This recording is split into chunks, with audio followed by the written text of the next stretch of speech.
ஒரு கொள்கலன் U1 2 litre மற்றும் V2 3 லிட்டர் கன அளவு உடைய ஒரு இரு அறைகளாக ஒரு வெப்பம் கடத்தாவட்டையைக் கொண்டு பிரிக்கப்பட்டுள்ளது.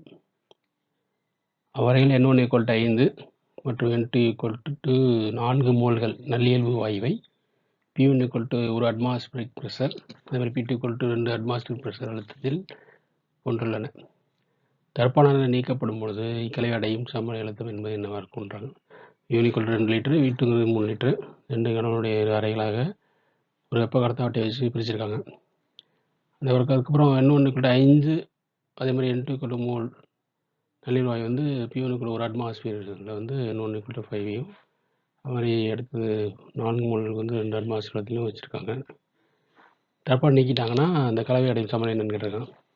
காற்று மாறா கோட்பாட்டின்படி U1 + C2 E மிக்சர், அதாவது கலவையின் ஆற்றல். இதுக்கு வந்து என்னது உங்களுக்கு N1 F1 R1 T1/2, அடுத்து E2க்கு வந்து N2 F2 RT2/2. இதே மிக்சருக்கு வந்து என்னன்னா கலவைக்கு வந்து N1 × N2 F RT மிக்சர்/2. இதுக்கு 3B2 P1 V1 போட்டுக்கலாம். இதுக்கு 3B2 P2 V2, இதுக்கு 3B2 P mixer × V1 + V2. நம்ம P1 வந்து 1 அட்மாஸ்பியர் பிரஷர், V1 வந்து 2 லிட்டர் ப்ளஸ் இங்கே வந்து 3B2 × 2 atmosphere pressure × 3 litre V2. இங்கே 3B2 மிக்சர் தான் கண்டுபிடிக்கணும். இது 2 லிட்டர், இது வந்து 3 லிட்டர். 2 + 3 5.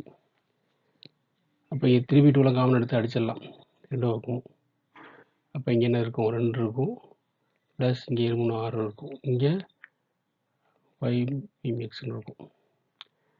அப்போது 8, 2 + 6 8 = 5 P மிக்சர், அதாவது கலவையோட அழுத்தம். அப்போ கலவையோட அழுத்தம் தான் கேட்குறாங்க. அப்போ 8/5, ஓரஞ்சு 5 பாக்கி 3 இருக்கும், 6 5 போது உங்களுக்கு 6 வந்துடும்.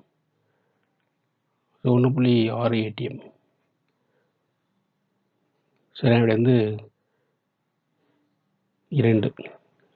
1.6 ATM என்பதுதான். நன்றி.